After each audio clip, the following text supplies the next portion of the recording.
Alright, so y'all go ahead and do the factoring and the math knowledge question for today. Pause the video, and then once everyone is finished, you can unpause the video and I'll go over the correct answers. So for the factoring, you should have x minus 7 times x plus 3. For the math knowledge question, we want to find the slope. So we're going to use our y2 minus y1 over x2 minus x1. So y2 I'll say is 2a. My other point would be my y1. And then 0 minus a. So you have 2a over negative a, which simplifies to negative 2. So your slope would be negative 2. Alright, so we're looking at lesson 28 today.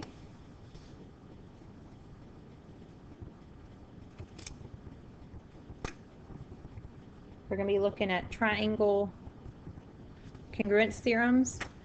Side, angle, side is what SAS stands for. So SAS. We looked at SSS, the side, side, side, a couple lessons back. So hopefully after this one you'll understand how the side, angle, side one works. So first we have to go over some vocabulary. Your angle formed by two adjacent sides is called an included angle. So if I have two sides here, the angle that is included between these two is this one here. The common side of two consecutive angles is called an included side. So if I have an angle here and an angle here, the included side is this one. So we're going to be looking at included angle versus included side. So at this example, what is the included side of angle 1 and angle 3? Well, what side is in between angles 1 and angles 3? This one right here, which is side DE. And then it says, what is the included angle of side DF and EF? Well, what angle do they meet at? Angle 2. So those would be your included side and included angle. So looking at the side angle side triangle congruence postulate, the SAS triangle congruence postulate. If two sides and the included angle of one triangle are congruent to two sides and the included angle of another triangle, then the triangles are congruent by side angle side congruence.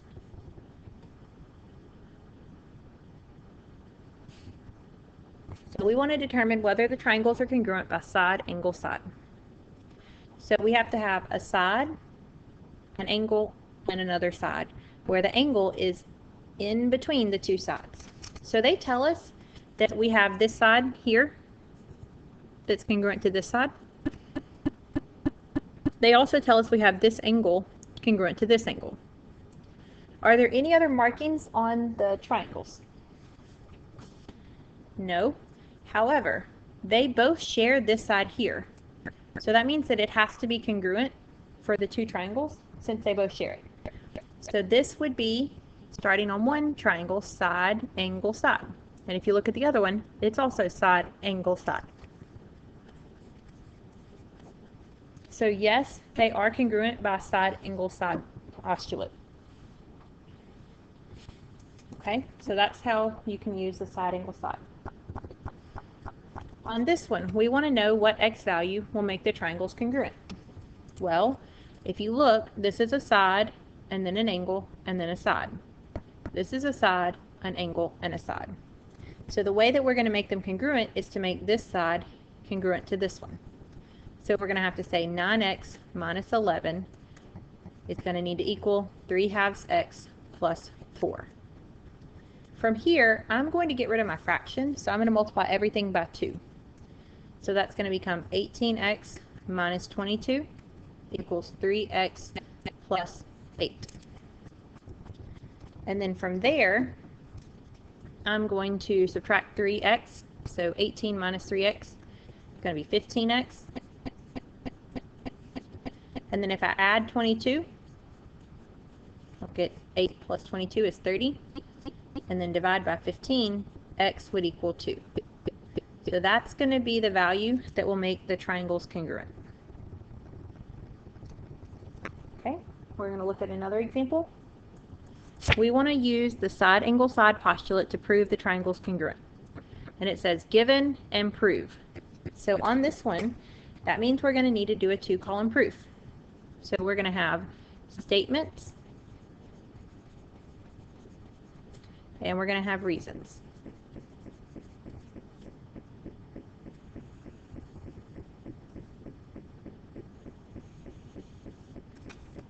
Okay. Okay. So we're going to practice writing this 2-column proof. Our first statement is always going to be our given. So T is the midpoint of KR,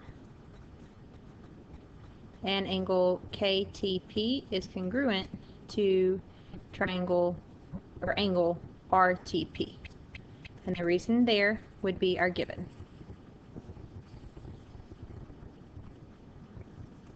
If T is the midpoint, that means that these two sides have to be congruent to each other.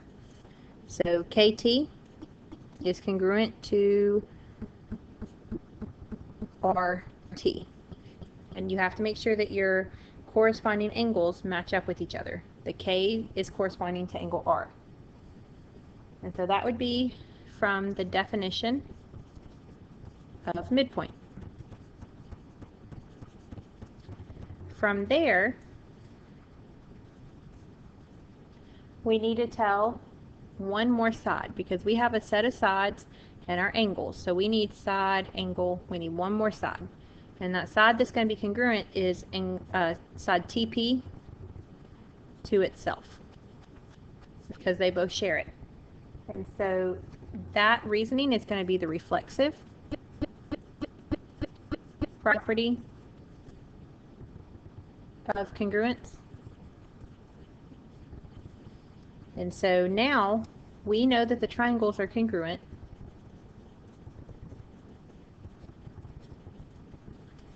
And the reasoning is by the side angle side postulate. So that would be how you would prove the triangle's congruent. This is going to be a very common type of proof for a little bit, proving triangles congruent. So you just have to prove your sides or your angles are congruent and then tell which postulate or theorem you're going to use to tell your triangles are congruent. Looking at another example, we want to verify that the two triangles are congruent. So it tells us that M is the midpoint of KN and KN also bisects BC. So for this one,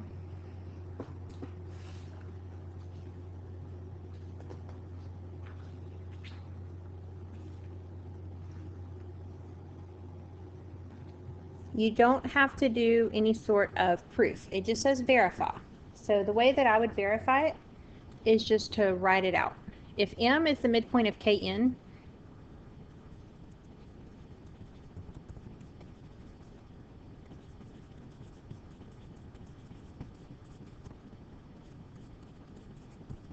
that means that these two sides have to be congruent. So, not angle. Side KM is congruent to side NM. And then since KN bisects DC, that means that these two have to be congruent. So CM is congruent to DM. And we also know that these angles are congruent because they're vertical angles. So angle KMC is congruent to NMD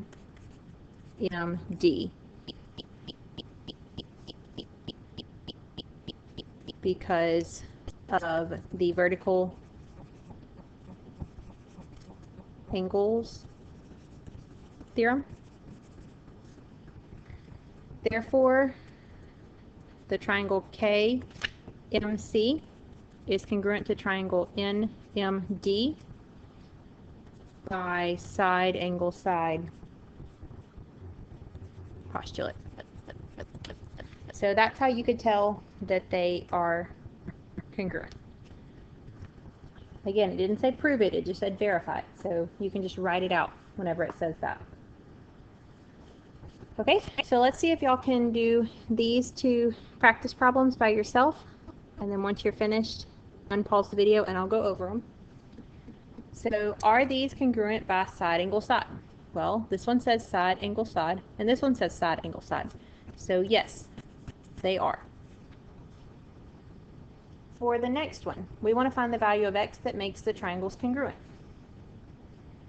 Well, if we have side angle side for both of these two angles have to match up. And they have to be congruent. So 3x minus 12 is going to have to equal 2x plus 8. So x minus 12 equals 8. So x equals 20. So that would be your value of x. For the next one, we want to use the side angle side postulate to prove that the triangles are congruent if WZ is congruent to WX and those angles are congruent. So the first thing we're going to need to do is to set up our two-column proof, because it said to prove it. So we're going to do statements and reasons. You remember yesterday I told y'all we would be doing two-column proofs a lot? They're not going away. You have to practice at them. So WZ is congruent to WX, and angle ZWY is congruent to angle XWY. So the reasoning there would be given. From there, we know that side WY is congruent to itself because they share it, and that's from the reflexive property.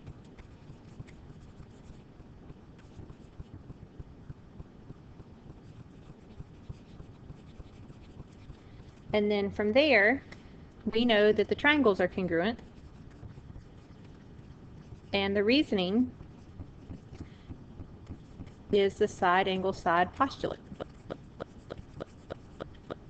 Okay, so that's all you would have to do on that one. Looking at this next one, in the dispute by proving that the triangles are congruent. So y'all pause the video and try this one by yourself. So the first thing you want to do is to set up your two-column proof. You're going to have statements and reasons.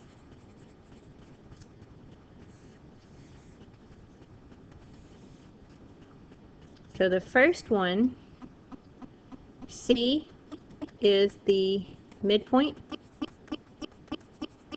of side AD and side BE. And that would be your given. So if C is the midpoint, that means that these have to be congruent and these have to be congruent. So AC is congruent to DC and BC is congruent to EC. And that follows from the definition of midpoint.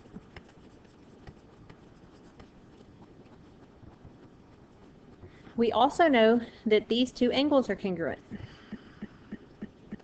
So angle ACB is congruent to angle ECD.